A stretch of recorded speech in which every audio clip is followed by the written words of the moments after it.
escolhe, tem aqueles que Deus rejeita também. Todos nós conhecemos a história de Saul.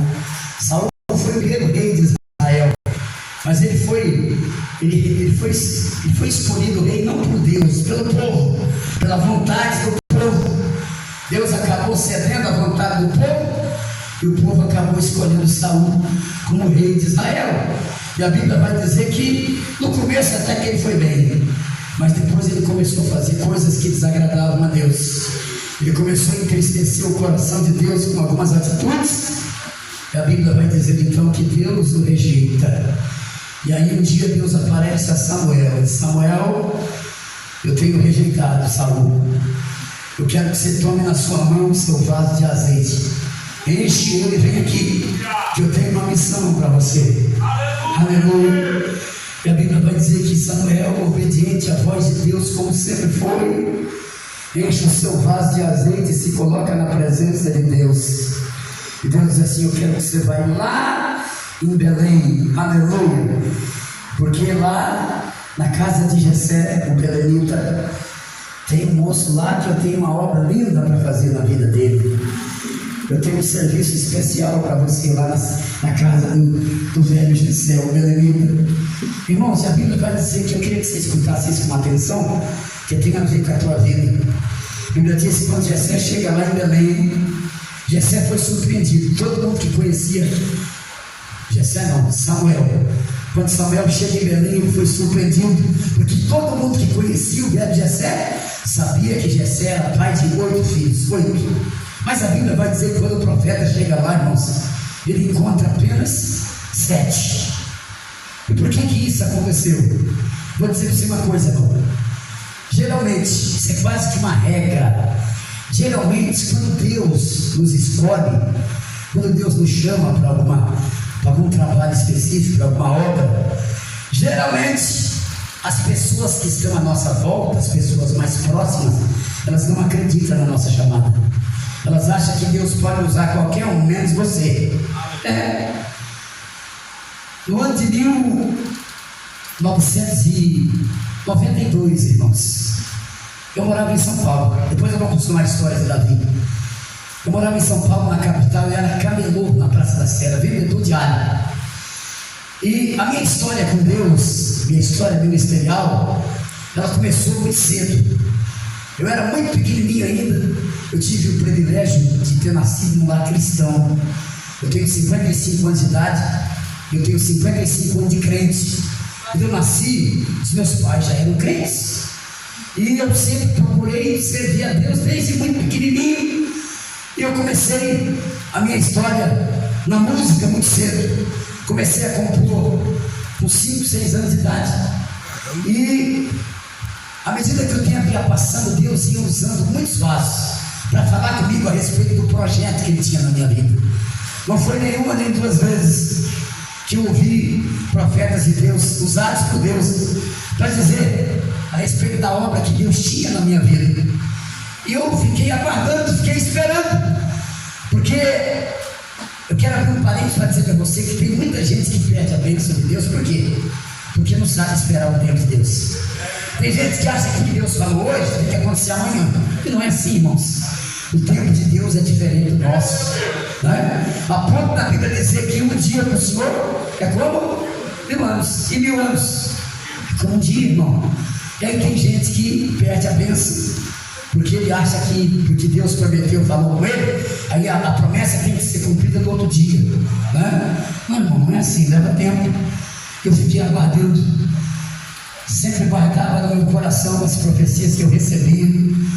Não foram nenhuma nem 2 vezes os vasos que Deus usou para falar que me carregaria nos pássaros de aço. Muitas vezes. Quem me conhece há bastante tempo sabe que eu morei aqui em Guararapes. Passei a minha infância aqui na cidade de Guararapes, bem pertinho aqui de Araçatuba, de Valparaíso, né? E o tempo foi passando e eu ficava sempre perguntando: Senhor, mas quando é que vai ser? Quando é que vai acontecer isso? Aí eu me mudei para São Paulo no ano de 88. E ali em São Paulo eu fui trabalhar de camelô na Praça da Sé. Eu era vendedor de alho, daqueles que gritavam e faziam um pampeiro danado. Eu me lembro que a Luísa Londina era prefeita de São Paulo naquele tempo. ela pegava muito pesado com os camelôs, né? Mas a promessa estava aqui dentro, guardada. Eu ficava esperando, Deus, quando é que vai ser? Quando é que vai acontecer? Quando foi no ano de 1992, irmãos, com o dinheiro que eu consegui guardar da venda do ar, eu consegui fazer uma matriz naquele tempo, né? Eu consegui gravar uma fita cassete com 10 louvores. Quando eu peguei aquela matriz na mão, né? Falei, bom, já que agora Deus me deu a graça de gravar essa matriz, eu estou contando isso para você poder entender como é lindo trabalhar de Deus na vida daqueles que Deus escolhe, assim como Ele escolheu Davi. Quando eu peguei aquela matriz na mão, eu falei, bom, agora eu quero lançar esse disco aqui numa gravadora grande, né? Diante de tudo aquilo que a gente está ouvindo de Deus, do que Deus vai fazer, eu quero ser lançado numa gravadora de nome. Eu me lembro que naquele tempo a gravadora principal do Brasil era a gravadora Califórnia, onde gravava a Voz da Verdade, Júlio César Marlene, Luiz Arthur, que estava no auge mesmo naquele tempo. E eu me lembro que eu peguei essa matriz, eu trabalhava na Praça da Sé, em São Paulo, bem no centro de São Paulo. A gravadora Califórnia ficava no bairro do Tatuapé. O diretor da gravadora Califórnia chamava-se Mário Vieira, era um homem muito inteligente, compositor de hinos. Eu peguei a minha matriz, falei, vou levar essa matriz lá na gravadora Califórnia, porque diante das promessas que eu tenho de Deus, vai ser facinho para esse camarada me lançar. Isso em 1992.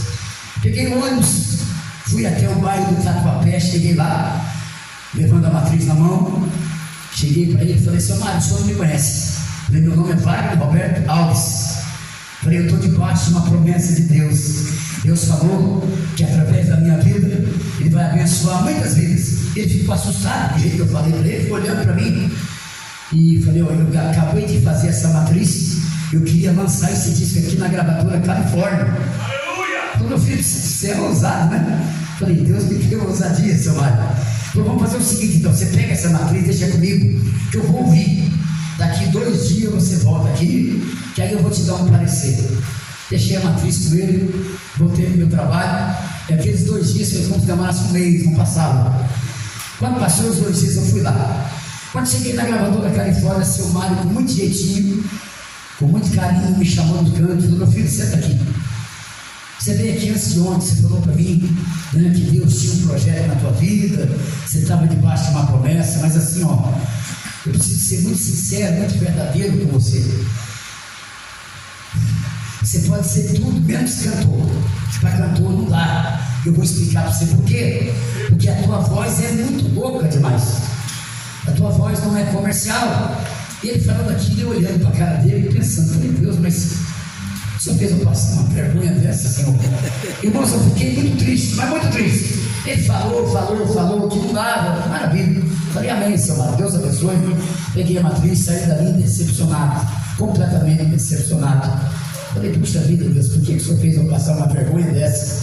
Saí dali, peguei um ônibus, falei, bora, vou trabalhar, vou voltar para o meu trabalho. Cheguei, desci no centro de São Paulo, e aí falei, bom, antes de eu trabalhar, eu vou dar um pulinho na Conde de Sarzedas. As pessoas que conhecem a Conde de Sarzedas sabem que é um lugar onde tinha muitas gravadoras evangélicas, muitas livrarias evangélicas. E eu peguei com aquela fita na mão, estou descendo a Conde de Sarzedas. De repente, lá embaixo, eu olhei e fiquei subindo um homem, que naquele tempo ele já era careca, né, já era calvo, e o nome dele era Oswaldo Nascimento.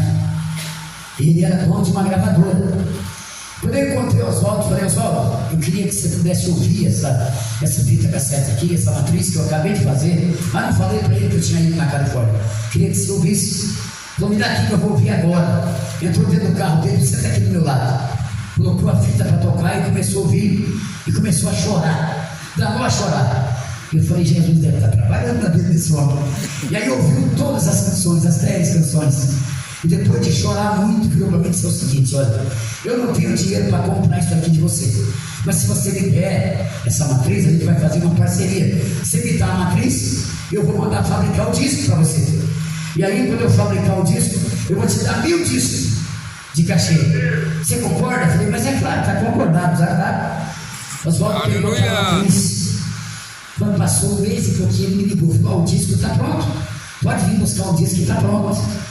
Eu cheguei lá, ele tinha feito uma capa bonita, uma capa verde, eu com um coletinho preto, né? Magro, pesando 57 quilos, e falou: o disco é esse aqui, e agora você tem que correr atrás da divulgação, porque o disco, a promessa eu já cumpri, já gravei o teu disco, agora você precisa divulgar isso aqui.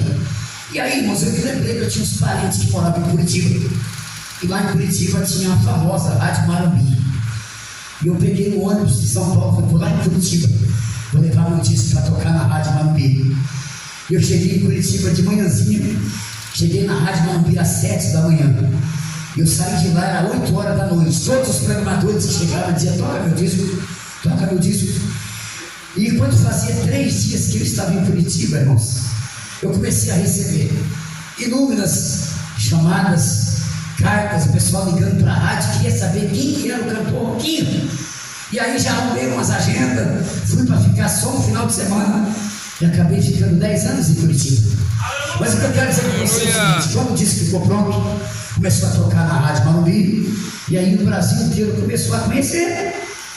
E aí, um dia eu estava em Curitiba, já fazia 1 mês e pouquinho, meu telefone tocou. Quando eu fui atender o telefone, eu não sei de que jeito eu consegui o número, mas do outro lado da linha estava o seu Mário Vieira, diretor da gravadora Califórnia. Ele me ligou e disse: Wagner, estou ligando para você porque eu preciso comprar aquela matriz tua. Falei: senhor Mário, o senhor se lembra que eu tive aí? O que foi que o senhor falou para mim? O senhor disse que a minha voz era muito rouca, que eu podia ser tudo menos cantor. Eu falei: não, meu filho, eu estava redondamente enganado, a tua voz é diferente e eu quero comprar a matriz. Eu falei: senhor Mário, agora não tem como eu comprar mais, porque essa matriz está com o Oswaldo Nascimento. E aí Deus me fez lembrar na hora. Deus me fez me lembrar das promessas, das vezes em que Ele falou comigo a respeito do projeto que Ele tinha na minha vida. A Bíblia vai dizer que quando o profeta Samuel chegou na casa de Jessé, amando de Deus, para ungir entre os seus filhos aquele que seria o novo rei de Israel, a Bíblia vai dizer que ao invés de encontrar 8, ele encontrou apenas 7 filhos. Como eu disse para você, geralmente as pessoas que estão à nossa volta, elas não acreditam na nossa chamada. Como eu disse, eu vou repetir, elas acham que Deus pode usar qualquer um menos você. Mas eu queria que você não precisa ficar triste por causa disso, porque isso aconteceu exatamente na vida desse moço, que um dia Deus escolheu para ser o rei mais importante da história de Israel. O que mais impressiona, irmãos, é que até o próprio Samuel, com toda a intimidade que tinha com Deus, já ia derramando o azeite na cabeça errada, e precisou Deus tratar o coração de Samuel, dizer: Samuel, toma jeito, Samuel, eu não vejo como vê o homem vê a aparência, mas eu contemplo o coração. Aleluia! Pastor, como 2 mais 2 é 4, eu tenho certeza que o Espírito Santo de Deus está falando com alguém aqui essa noite. Eu sei que eu estou diante de pessoas aqui que Deus quer usar através do ministério do louvor. Eu sei que aqui tem gente que Deus quer usar através do ministério da palavra. E Satanás já usou muita gente para dizer para você que não vai acontecer aquilo que Deus falou que ia fazer através da tua vida. Mas Deus mandou esse cantor lá de Bauru, 350 quilômetros, para vir aqui essa noite dizer para você que tudo aquilo que Deus falou a teu respeito ainda está valendo, ainda está de pé. Aleluia! Eu quero dizer para você que o Samuel, o Espírito Santo, ele está essa noite passando nesta igreja, tendo nas mãos um vaso de azeite, pastor Alberto, para derramar na cabeça de gente que ele já escolheu aqui dentro. Com poder, com graça, com autoridade, para o nome dele ser glorificado.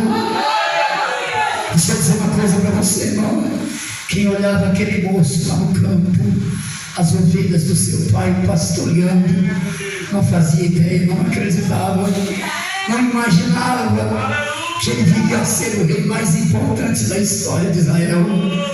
Talvez quem olha para você, irmão, aleluia, não faz ideia do projeto que Deus tem na sua vida, do quanto Ele ainda vai te usar, da forma e Ele vai fazer de você um instrumento nas mãos dele. Eu quero te pedir uma coisa agora, em nome de Jesus. Eu quero que você feche os teus olhos, por favor. Cuida da tua cabeça. Eu queria que você pudesse trazer à sua memória agora todas as promessas que Deus já te fez, aquelas que ainda não se cumpriram, mas eu queria que você se lembrasse delas agora, por favor. Comece a se lembrar. Eu sei que não foi nenhuma, nem duas vezes os vasos que Deus usou para falar contigo a respeito da obra grande, maravilhosa que Ele tem para realizar na tua vida. Eu vou repetir, talvez, quem sabe, Satanás tenha usado pessoas para dizer para você que não vai acontecer. O diabo é mentiroso, irmão. A única arma que ele tem para conseguir vencer é a mentira, é o pai da mentira. O Espírito Santo de Deus está aqui essa noite. Aleluia, para confirmar. Aleluia. Aleluia, para que você tenha certeza de que tudo aquilo que Deus te falou, tudo aquilo que Deus te prometeu, ainda está de pé, ainda está valendo. E no tempo certo, na hora certa, vai acontecer. A Bíblia vai dizer que alguém vai até Davi. Eu fico imaginando aquele menino lá tomando conta das ovelhas do pai dele. E de repente alguém chega lá e diz: Davi, Samuel está lá em casa. E ele falou que ninguém vai se assentar à mesa antes de você chegar lá. Aleluia. Irmãos, quando é Deus que nos escolhe, ninguém toma nosso lugar na mesa, irmão. Pode ficar tranquilo, pode ficar sossegado. Passe o tempo que passar, aconteça o que acontecer. Porque Deus falou, vai cumprir. Porque Deus é fiel, aleluia. A Bíblia diz que quando Davi coloca o pé na sala daquela casa, o Espírito de Deus se apodera dele, aleluia. O Espírito Santo do Senhor toma conta daquele menino, e Deus brada o coração de Samuel, dizendo: Samuel, pode vir, porque é esse aí que eu tenho escolhido. Aleluia. Eu quero repetir, mas para não ficar nenhuma dúvida, eu vou ficar bem pertinho de você aí. Samuel, o Espírito Santo, ele está aqui essa noite. Ele está passando aqui essa noite. Ele tem nas mãos um vaso de azeite para derramar na cabeça de gente que ele tem escolhido aqui. Amém? Para usar na sua obra com poder, com graça, com autoridade. Aleluia. Porque quem escolheu você foi Deus, irmão. Quem escolheu você foi Deus, aleluia. Aleluia. O nosso Deus, Ele é fiel nas suas promessas. Ele é fiel nas suas promessas. Eu quero que você feche os teus olhos agora. Aleluia. Eu vou cantar essa noite profetizando sobre a tua vida. Aleluia. A unção da promessa de Deus sobre a tua vida, sobre a tua casa, sobre a tua família. Eu quero que você tome posse, em nome de Jesus, aleluia, de tudo aquilo que Deus tem falado a teu respeito, tudo aquilo que Deus te prometeu, haverá de se cumprir, porque Ele é fiel. Louvado seja o nome dEle, aleluia. Escute, aleluia. Levante o seu nome para o céu assim, ó. E agora o nome dele essa noite.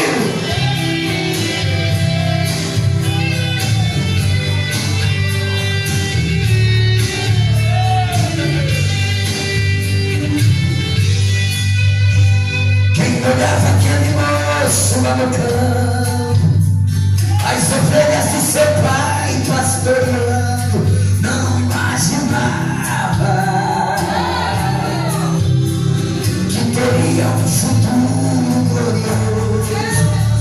Que surpresas o Deus Todo-Poderoso me reservava. Quem era ele? Era ruivo, mas se formoso semblante, pequenino, mas corajoso bastante, nada temia. Enfrentava o urso e até leão, suave ele tocava na unção, e o mal saía.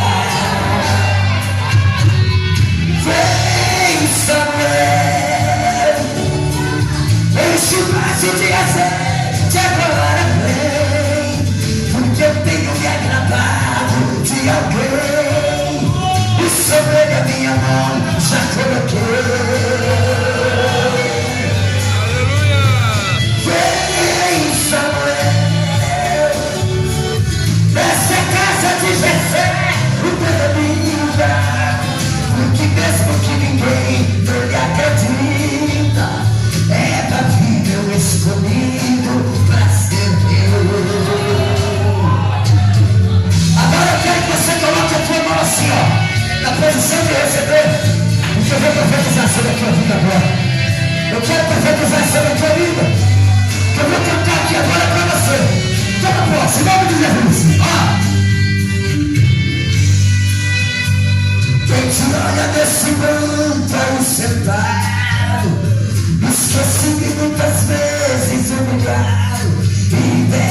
Quem te olha com olhar desconfiado, quem não crê que você foi por Deus chamado, vai ter que assistir. Aleluia!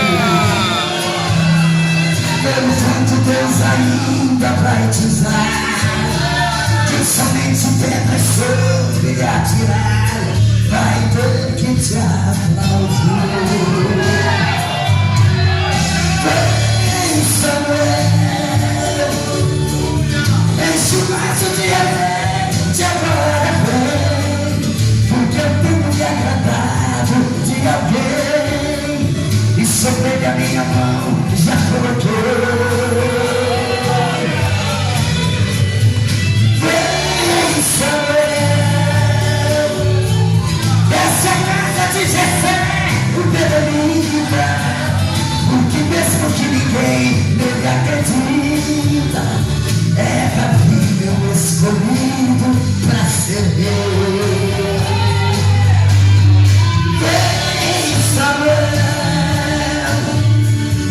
enche o vaso de azeite agora, vem, porque eu tenho me agradado de alguém, e sobre a minha mão já coloquei.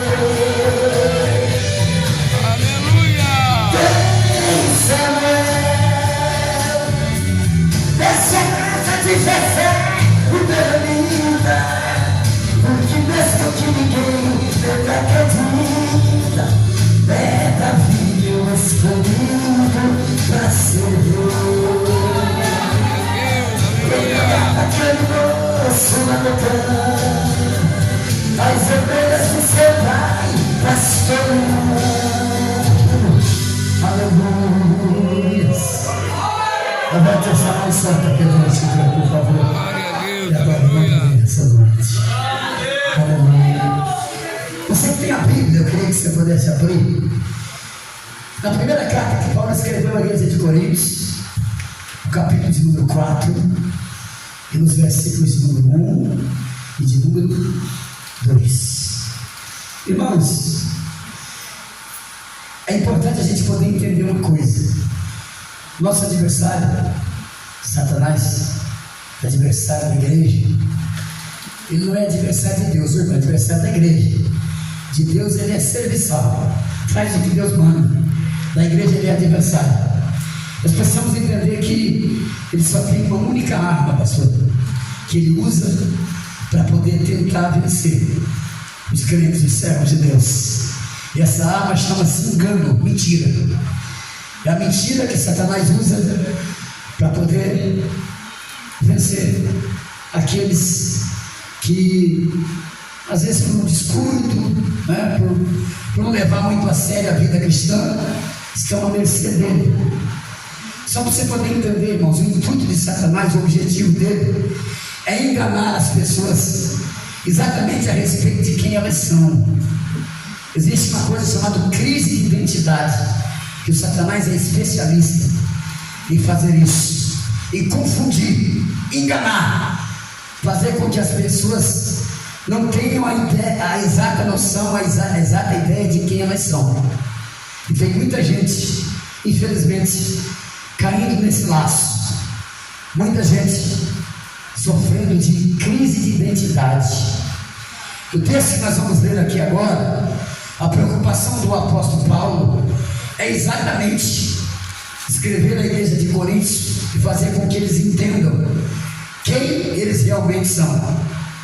Esses versículos são maravilhosos, eu gosto muito desse texto. E Paulo vai dizer assim: importa que os homens nos considerem, primeiro, ministro de Cristo. Paulo está dizendo para a igreja de Coríntios que eles precisam entender que eles são ministros de Cristo. Eles não são qualquer coisa, são ministros de Cristo. Mas além de ministros, Paulo está dizendo que eles são também dispenseiros dos mistérios de Deus. Irmãos, é interessante que essa palavra ministro, queria falar primeiro sobre ela. O significado dela no reino de Deus é completamente diferente daquilo que a gente está acostumado a entender o que é ministro. O que é ministro aqui na terra? Quem são os ministros? Os ministros são pessoas escolhidas pelo governo que foi eleito para exercer uma função, para prestar um serviço. Por exemplo, existe o ministro da Cultura, existe o ministro das Minas de Energia, tem também o ministro da Justiça, do Transporte. Essas pessoas são pessoas que foram escolhidas pelo governo que se elegeu para exercerem uma função, para prestarem um serviço. Só que no reino de Deus, irmão, a palavra ministro tem um outro significado. Ministério no reino de Deus significa servir. Ser ministro é ser servo. A palavra ministro, a conotação dela, quando aplicada no reino de Deus, significa servo. Porque Deus nos escolheu, Deus nos chamou para sermos servos. O que servo faz, pastor? Servo serve. Irmão, se você tem vivido aqui na face dessa terra e não tem se colocado como servo de Deus, você está equivocado a respeito do projeto de Deus na tua vida. Deus escolheu a mim e a você para servirmos. A vida só tem sentido quando nós vivemos para servir. Há um ditado no mundo que é muito falado, que eu costumo dizer que não está na Bíblia, mas uma pena, porque poderia estar. Já ouviu alguém dizer que quem não vive para servir, não serve para viver? Essa é a mais pura verdade, irmão, porque foi para ser servo que Deus escolheu a mim e a você. E é isso que Paulo está tentando colocar na mente quando ele escreve essa carta à igreja de Corinto. É importante nós entendermos, irmãos, que a gente só cumpre o propósito de Deus na terra. A nossa vida só tem sentido quando nós vivemos para servir. Foi para servir que Deus te chamou, irmão. Viu? Foi para servir que Deus escolheu você. Não importa o cargo que você tenha, não importa se você é advogado, se você é médico, a razão de você existir é para que você seja servo, é para você servir a Deus. O próprio Jesus falou que o Filho do Homem veio ao mundo não para ser servido, mas para servir. Eu queria falar mais sobre servo, mas aquele relógio ali está mandando eu parar. Só que Paulo vai dizer para mim e para você que além de servo, de ministro, nós somos também dispenseiros. Talvez se eu perguntasse aqui para as pessoas o que significa a palavra dispenseiro, pouca gente saberia me dizer. Alguém sabe aqui o que é dispenseiro? Deixa eu contar para você uma história que você vai entender. Quando eu era pequeno, eu tinha meus 5, 6 anos de idade, eu morava aqui em Guararapes, pertinho de vocês. E eu me lembro que a nossa casa era uma casa muito grande. A gente era em 4 irmãos, 2 homens e 2 mulheres. Então tinha o quarto dos homens, o quarto das mulheres, tinha o quarto do papai, da mamãe, tinha a sala, tinha a cozinha e tinha um outro quarto também, próximo ao quarto da mamãe. Eu me lembro que era muito comum no final do mês, o papai e a mamãe iam ao mercado para fazer compra. Hoje em dia as pessoas fazem compra todos os dias, né? Naquele tempo era uma vez por mês, no final do mês. Eu tenho assim vivo na minha memória, quando meu pai voltava do mercado trazendo as sacolas de alimento. Esses alimentos eles eram direcionados exatamente para esse quartinho. Sabe como é que é o nome desse quartinho? Dispensa. Você sabe o que é dispenseiro? Dispenseiro é quem toma conta da dispensa. Assim como o cozinheiro é responsável pela cozinha, dispenseiro é responsável pela dispensa. O que Paulo está querendo dizer, irmãos, à igreja de Corinto e a nós, quando ele diz que nós somos, além de ministro, dispenseiro dos mistérios de Deus? Paulo está querendo dizer para mim e para você, eu quero que você guarde isso na tábua do teu coração, que sobre os meus ombros e sobre os teus ombros pesa a responsabilidade de alimentarmos o mundo. Dispenseiro é quem toma conta do alimento, irmão. O alimento fica na dispensa. Deus chamou a mim e a você, aleluia, e deu-nos a responsabilidade de alimentarmos o mundo. Aleluia. Nós precisamos entender que a palavra de Deus, ao contrário do que muita gente prega nos nossos dias, ela não é comida, ela é alimento. Comida é uma coisa, irmão, alimento é outra coisa diferente, certo? Paulo está dizendo que a responsabilidade que pesa nos meus ombros e nos seus ombros é exatamente essa, de alimentarmos o mundo. Mas irmão, você pode perguntar, mas do que o mundo se alimenta? Qual é o alimento do mundo? Se você ler o versículo 2, você vai encontrar a resposta. O versículo 2 está dizendo assim, ó, além disso, o que se requer dos dispenseiros, pastor? É que cada um deles seja encontrado. Você sabe do que o mundo se alimenta, irmão? O mundo se alimenta da fidelidade de Deus, que é manifesta, que é revelada na sua palavra. Você sabe qual é o papel do dispenseiro? Viver uma vida de fidelidade, para que através disso o mundo seja alimentado. O alimento do mundo, irmão, é responsabilidade minha e tua, mas a gente só cumpre esse propósito a partir do momento que a gente assume com Deus um compromisso de vivermos uma vida de fidelidade a Ele. Aleluia. Todas as vezes que você é negligente, que você abre mão de viver uma vida de fidelidade a Deus, você está dizendo não ao projeto de Deus na sua vida. Você está dizendo que você não aceita ser dispenseiro dos mistérios de Deus, porque ser dispenseiro nada mais é do que ter a responsabilidade de alimentar esse mundo. Aleluia. É com a verdade de Deus, é com a fidelidade de Deus na vida dos dispenseiros que o mundo é alimentado. Bom, o que significa ser fiel? Irmão, a palavra fidelidade, ela está diretamente ligada a uma outra palavra chamada verdade. Ser fiel é ser verdadeiro. Não tem como ser fiel sem ser verdadeiro. Aí você pode perguntar, mas o que significa ser verdadeiro? Eu quero que você abra bem os teus ouvidos para ouvir o que eu vou dizer agora, irmão. Durante muito tempo da minha vida, irmão, muito tempo, eu achei que verdadeiro, pastor, eram as pessoas que falavam a verdade. Durante muito tempo eu pensei isso, mas Deus me ensinou que eu estava enganado. Se você me perguntasse hoje, irmão, quem são os mentirosos? Eu diria para você que mentiroso é todo aquele que fala a verdade. Como é que é, irmão? Sim, irmão. A verdade falada é uma mentira. A verdade só é a verdade quando ela é vivida. Jesus falou e o evangelista João escreveu no capítulo 8, no verso 32, que as pessoas são libertas quando a verdade é conhecida. E conhecereis a verdade, e a verdade vos libertará. Falar a verdade sem viver a verdade é ser mentiroso. Nós estamos vivendo um tempo, irmãos, nós temos no nosso meio muita gente boa para falar a verdade. Nós temos muita gente falando a verdade, muita gente cantando a verdade, mas nós temos muito pouca gente vivendo aquilo que canta, vivendo aquilo que prega.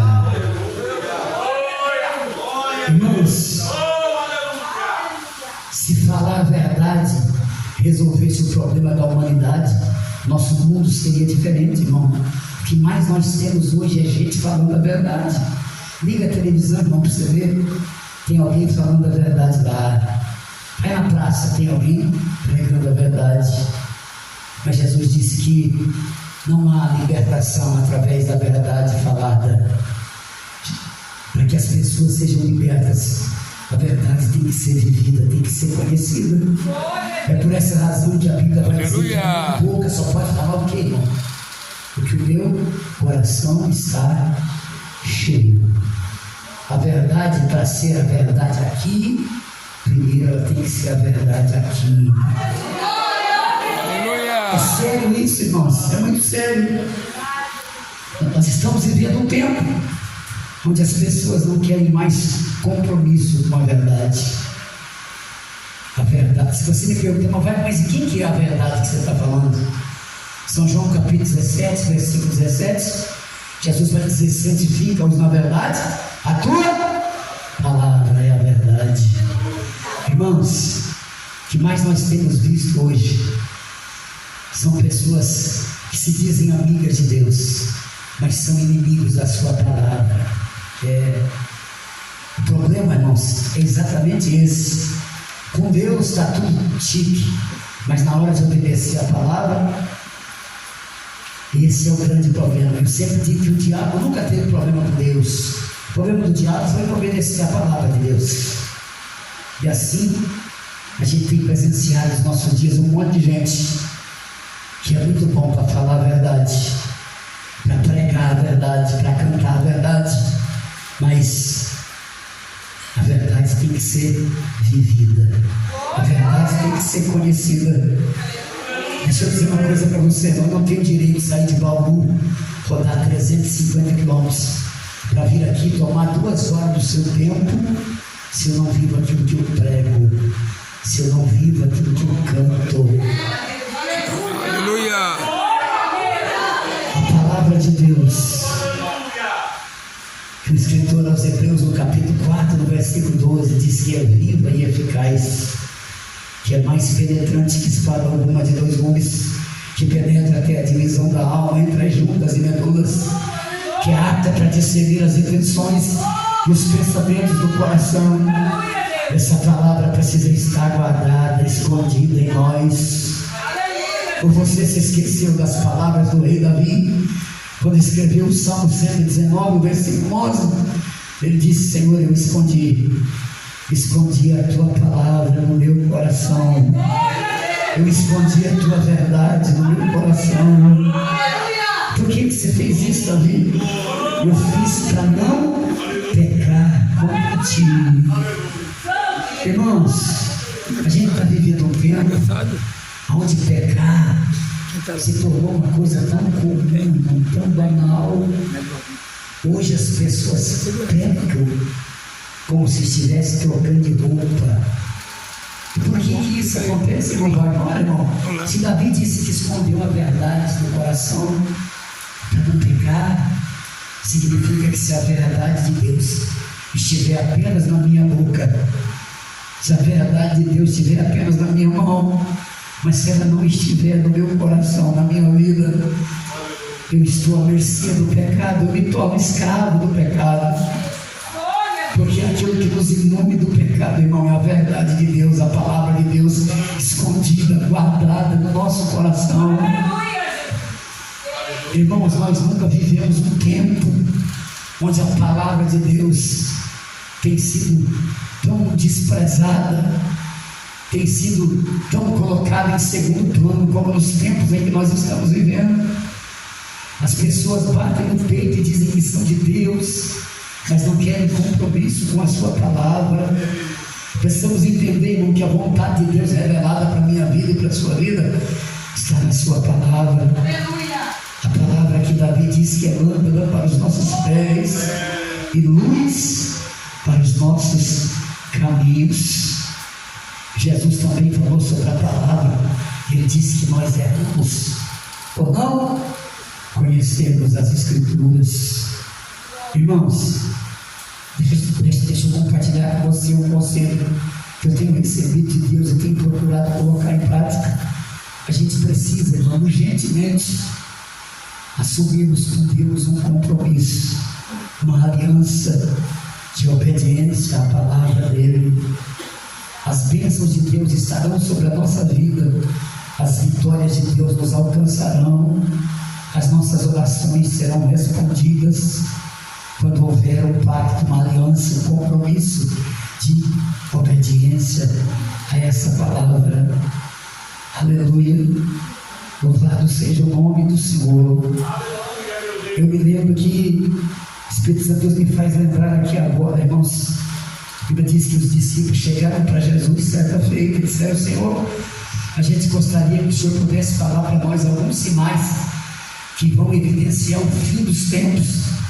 E a Bíblia diz que Jesus diz aos discípulos alguns sinais, e lá em São Mateus capítulo 24, versículo 12, ele vai dizer: olha, um dos sinais mais evidentes é que por se multiplicar a iniquidade, o amor de muitos se esfriaria. Irmão, você sabe o que significa frieza espiritual? Tem muita gente que acha que frieza espiritual é falta de glória a Deus, é falta de aleluia, de língua estranha. Não, irmão. Frieza espiritual, irmão, é falta de obediência à palavra de Deus. O que causa frieza espiritual não é falta de glória a Deus e de aleluia, mas é falta de obedecer a palavra de Deus. Aleluia. As palavras do profeta Abacuque, quando fez menção do avivamento, que foi que ele disse, irmão? Ouvi, Senhor, a tua palavra e temi. Viva, Senhor. Irmão, não há avivamento verdadeiro que não seja resultado de um compromisso de obediência com a palavra de Deus. Avivamento verdadeiro, irmão, é uma vida de obediência à palavra de Deus. Eu tenho orado para que o nosso Brasil, o nosso país seja varrido pelo verdadeiro avivamento, que é o compromisso, que é a aliança, o pacto firmado entre nós e a sua palavra. Eu tenho ido a lugares por aí, irmãos, onde a palavra de Deus perdeu a primazia, perdeu a importância. Existem muitos pregadores que deixaram de pregar a palavra de Deus. Nós precisamos entender, irmão, eu quero que você entenda isso e guarde na tábua do teu coração. A palavra de Deus não é comida, irmão. A palavra de Deus é alimento. Alimento. Então, transformando a palavra de Deus em comida. Hoje em dia, a propaganda das igrejas por aí, vem para cá, que Deus vai te dar isso, vai te dar aquilo, quando, na verdade, o intuito da palavra de Deus, o objetivo principal da palavra de Deus está nas palavras ditas pelo apóstolo Paulo, quando escreveu a sua carta à igreja de Roma, no capítulo 1, no verso de número 16, ele vai dizer: eu não tenho vergonha do evangelho de Cristo, que é o poder de Deus. Para quê, pastor? Para salvação daquele que crê. A palavra salva, irmão. Existe uma outra palavra que é muito parecida com salvação, que chama-se salvação. O que é ser salvo? É você ser tirado, você ser escondido. A palavra de Deus, ela não nos salva, ela nos salva. Se você observar bem no tempo que nós estamos vivendo, a gente tem um número muito grande de pessoas safadas e não salvas. Isso é sério, irmão. Isso é muito sério que eu estou compartilhando com você. Estou falando para você aqui porque eu tenho visto, eu tenho andado por aí, irmãos, que estão fazendo com a palavra de Deus, que estão desprezando a palavra de Deus, a colocando em segundo plano, porque a palavra de Deus, vou repetir, como diz o escritor aos Hebreus no capítulo 4, no versículo 12, ela é viva, irmão, ela é eficaz, ela é mais penetrante que espada alguma de dois gumes. É a palavra de Deus que nos conecta a Deus. Nós precisamos entender que para que haja ligação entre nós e Deus, é através da obediência à palavra de Deus. Para que as bênçãos de Deus te alcancem, irmão, você precisa ter um pacto de obediência com a palavra. Eu podia bem vir aqui dizer para você que Deus vai te dar a chave do carro, da casa, mas é mentira, irmão. Deus vai te abençoar quando você tiver um compromisso, uma aliança com a palavra dele. Aleluia. Existe uma geração de pseudos pregadores que não são pregadores do evangelho de Cristo. Pode ser do evangelho, mas de outro evangelho, não de Cristo. Pessoas que se especializaram em pregar sobre um tema, que aguça muito o coração das pessoas, que é um tema chamado prosperidade. Não vai? O irmão é contra a prosperidade? Não, claro que eu não sou louco. Prosperidade está na Bíblia, irmão, é de Deus. Só que existe um segredo para a prosperidade, que muito pouca gente sabe.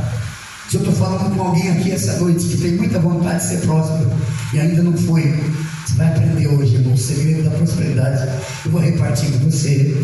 Onde está, irmão Wagner? Está no Salmo 1, pastor. O salmista diz assim: bem-aventurado o varão que não anda segundo o conselho dos ímpios, nem se detém no caminho dos pecadores, nem se assenta na roda dos escarnecedores. Antes tem o seu prazer na lei do Senhor, e na sua lei medita de dia e de noite. pois será como árvore plantada junto a ribeiros de água, a qual dá o seu fruto na estação própria, cujas folhas não caem, e tudo quanto fizer, irmão, não tem que passar debaixo da porta, não tem que ter a toalha ungida, não tem que ter a vassoura ungida, tem que ter compromisso, aliança de obediência com a palavra de Deus. Para ser próspero, para ser abençoado, tem que ter um compromisso de obediência com a palavra, irmão.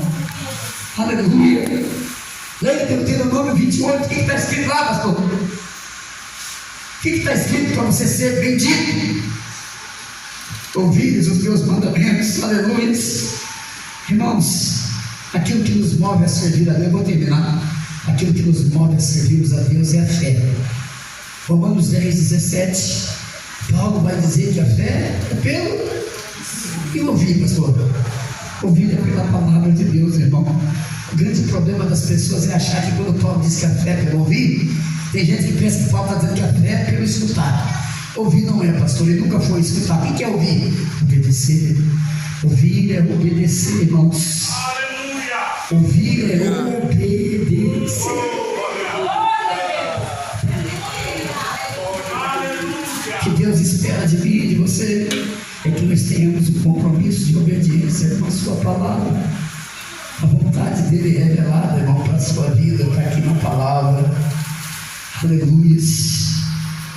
Lâmpada para os meus pés é a tua palavra, Senhor. Luz para o meu caminho. Salmo 119, versículo 105. Aleluia. Vou repetir, irmão. Haverá bênção sobre a tua casa, haverá vitória sobre a tua família, haverá resposta às tuas orações, quando houver uma aliança, um compromisso de obediência à palavra de Deus. Quando a palavra de Deus voltar a ter primazia na nossa vida, irmão, as bênçãos de Deus nos alcançarão. Talvez não era isso que você queria ouvir essa noite, irmão, mas é o que Deus colocou no meu coração para repartir com você. Aleluia. Porque nós estamos vivendo um tempo, irmãos, repito, onde as pessoas não estão dando a palavra de Deus a devida importância que ela precisa ter. Eu quero que você entenda, eu já falei, mas eu vou repetir. A palavra de Deus não é comida, irmão. A palavra de Deus não é para matar a fome. Paulo diz que quem tem fome faz o quê? Come em casa. A palavra de Deus é alimento. Alimento. Aleluia. A palavra de Deus trata única e exclusivamente da salvação. Não se prega mais salvação, irmão, hoje em dia. Por quê? Porque não se prega mais a palavra. Paulo é muito claro, não tenho vergonha do Evangelho de Cristo, que é o poder de Deus para a salvação. O Evangelho de Cristo, irmão, ele se define do poder de Deus para a salvação. O Evangelho de Cristo é a palavra, irmão. Aleluia. A palavra salva, é de salvação que o ser humano precisa. Aleluia. As demais coisas serão acrescentadas. Não, para Deus é o dono do ouro, da fé. Eu não sei disso, irmão. Eu sei que Ele é. Sei que quando Ele quiser te dar um carro, Ele te dá. Quando Ele quiser te dar uma casa, Ele te dá. Mas a palavra trata única e exclusivamente da salvação. Jesus é o Verbo, Ele é a palavra, é o Cristo. E eu me lembro muito bem, né? Quando o anjo apareceu para anunciar a vida do Cristo, nasceu hoje na cidade de Davi o Salvador, que é Cristo Senhor. Ele salvará o seu povo dos seus pecados. Aleluia. Louvado seja o nome desse Deus. Eu queria que você pudesse tomar na mão a Bíblia. Você que tem a Bíblia, quantos tem a Bíblia? Deixa eu ver. Olha para esse irmão que está do lado e pergunta assim: irmão, cadê a tua Bíblia? Por favor, pergunta para ele: cadê a Bíblia? Eu quero que você coloque ela bem pertinho do teu coração. Você vai repetir comigo. Você vai fazer com bastante convicção essa noite. Diga: eu sou quem a Bíblia diz que eu sou. Diga: eu tenho. Que a Bíblia diz que eu tenho. posso. Que a Bíblia diz que eu posso. Aleluia. Louvado seja o nome do Senhor. Aleluia. Vou pedir para você ficar de pé, igreja do Senhor. Eu queria cantar mais, queria falar mais. O horário já foi embora, né? Amanhã você tem que trabalhar. Mas não se esqueça, irmão, disso, essa palavra, para que as bênçãos de Deus te acompanhem, para que as vitórias de Deus te acompanhem. É necessário que você tenha um pacto, uma aliança, um compromisso de obediência com a palavra de Deus. Eu quero orar pela igreja, quero orar pelos varões também. Aleluia. Olha, me canta, lógico, estou anda, nós. Toda honra, toda glória, todo louvor a esse Deus. Oh, que o Espírito Santo de Deus te convença, irmão. Porque convencer você não é meu papel, é dele. Eu tenho certeza absoluta que essa palavra continuará queimando no seu coração. Você não vai se esquecer que para ser próspero, para ser abençoado, o segredo é a obediência à palavra de Deus. Vamos orar a Deus. Eu quero glorificar o teu nome. Eu quero te bendizer, Senhor, por essa oportunidade ímpar, por esse privilégio tão grande que o Senhor nos deu de podermos voltar, Senhor, à Itapura, te louvar, Senhor, por essa igreja, pelas ovelhas, Pai, ó Deus, que formam essa igreja. Quero pedir que a tua mão, que foi furada na cruz do Calvário, possa permanecer estendida sobre a vida dos teus filhos, Pai. Deus, eu quero orar pelo grupo Getsemane, meu Deus, que a graça do Senhor, que a unção do Senhor, ó Pai, que a presença do teu Espírito Santo possa continuar com eles, meu Deus, que eles possam continuar fazendo a diferença, Senhor, que o Senhor faça deles instrumento na terra, Pai, para que o teu nome seja glorificado e engrandecido, em nome de Jesus. Nós te pedimos e nós te agradecemos. Amém. Pode se assentar, irmão, se assenta um pouquinho aí. Glória a Deus. Antes de devolver a palavra, posso falar para o pastor? Posso falar? Pode. Irmãos, esse pendrive aqui são 150 canções cantadas, 150 playbacks. Toda a nossa história musical está aqui nesse pendrive. Se você puder adquirir, vai estar abençoando a minha vida e a sua também. Quanto custa, não vai? Custa R$50. São 300 canções, 150 playbacks, 150 cantadas. Irmãos, eu não vou pedir perdão a vocês por essa palavra dura, porque se eu pedisse, então não foi Deus que mandou falar. Então, eu só compartilhei com você o que Deus colocou aqui no meu coração. Eu fico muito grato a Deus por essa oportunidade de estar aqui e repartir com vocês, como eu disse, não música, mas vida. Que eu preguei para vocês aqui aquilo que Deus tem nos dado graça para viver. Né? Porque o Evangelho de Cristo, a essência do Evangelho é a verdade que liberta, a verdade que é a palavra de Deus. Amém? Que Deus abençoe essa igreja, que Deus abençoe o grupo de varões, que Deus continue fazendo de vocês instrumento dele aqui na terra. Obrigado, pastor. Deus abençoe. Graças a Deus, graças a Deus. Então, glória a Deus. Irmãos, as palavras de ontem e de hoje foram palavras para Deus, palavras para crente, que aceitou Jesus para ser salvo. Por isso que Deus quis nos alertar no Congresso dos Alunos. O crente é aquele que tem compromisso com a palavra de Deus. Aleluia. Nós somos gratos a Deus, né? Eu estava aqui falando para você, pastor. Vamos falar assim, ó, só crente. Graças a Deus que quem veio foram os crentes. Aleluia. Saímos daqui alimentados pela palavra de Deus. Ficamos de pé, meus irmãos.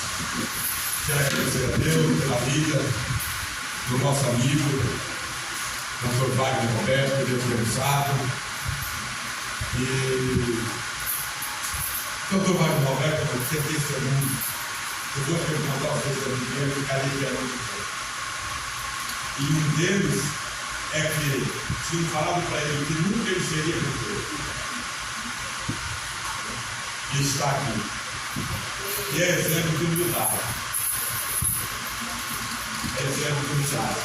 Quando ele chegou aqui, ele falou: vou cantar. Eu falei: pastor, o senhor vai cantar, o senhor vai pregar, e se for o senhor fez terminar, ao Senhor.